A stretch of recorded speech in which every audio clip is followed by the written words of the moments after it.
What's up, Sussex Squad? If you're new here, go ahead and hit that subscribe button, because today's deep dive is one of those moments where the British tabloids completely expose themselves again. And trust me, what happened this week isn't just absurd. It's revealing. It's desperate. And honestly, it's becoming embarrassing for them. The moment I saw the headlines, I knew something spectacular was unfolding. This wasn't one of those manufactured royal scandals about protocol or palace politics. Oh no. This time, the British press managed to spiral into chaos over something so ordinary, so universally relatable, that billions of people all over the world do it every single day. Prince Harry earned a paycheck. Yes, that's it. That is the entire scandal. A grown man who is a father, a husband and a global figure travelled to Toronto, delivered a thoughtful, well-received speech at an event and received compensation for his time and expertise. Just like millions of professionals do right now all over the globe. But you would think, based on the headlines, that he had announced Buckingham Palace was being converted into a trampoline park. Columnists were gasping like they'd seen a ghost. Royal commentators were shaking their heads in theatrical disbelief. The professional pearl clutchers clutched so hard they practically sprained their fingers. And through all this performance art, the only people genuinely laughing were the ones watching the spectacle from the outside. Here's what became clearer than ever. Every time Harry and Meghan succeed, every time they thrive independently and visibly, the British press loses its collective mind. Their happiness triggers an existential meltdown. Their confidence disrupts the old system. Their independence exposes how unnecessary royal control actually is. And that's exactly why this so-called outrage erupted. Because in reality, nobody should be surprised that Harry works. He's been working for years. Meghan, as we all know, built an entire career long before stepping into the royal spotlight. These are two adults who decided to build a life that didn't rely on palace allowances, taxpayer-funded estates, or shadowy institutional budgets. They fought for independence, they earned it, and they maintain it with intention and integrity. Yet somehow the idea of two successful adults making their own money sent the press into a spiral that genuinely deserves psychological study. The reactions weren't just dramatic, they were revealing. And here's the truth they don't want to admit. The British media loved the old system because the old system gave them power. Financial dependency gave them leverage. For decades, dangling money, access and press coverage over younger royals worked. Step out of line.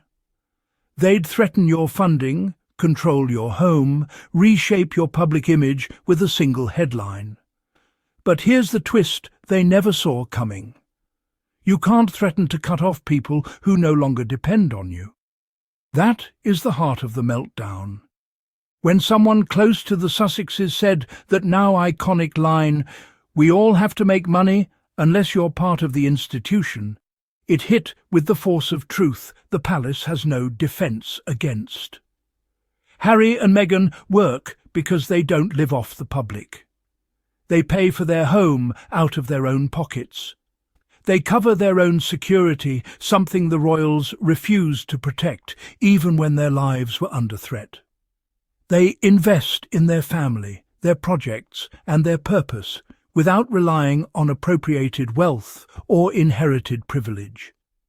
And that independence destroys the media's favourite narrative, that you must stay inside the institution to survive. So what did the tabloids do? They scrambled, they twisted facts, they tried to reinvent outrage from thin air. Suddenly, earning a paycheck became suspicious. Suddenly, giving a speech was inappropriate. Suddenly, providing for your family through honest work was framed as shameful. But the most ironic part? These are the same outlets who fiercely defend taxpayer-funded palaces worth hundreds of millions, yet somehow think a man buying his own groceries is unacceptable.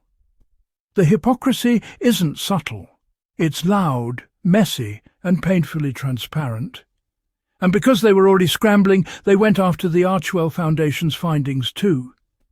You would think Harry and Meghan had released some kind of revolutionary political manifesto. But the message was simple and honest. Younger generations respect leaders who value purpose, not publicity. They want real commitment, not scripted PR statements.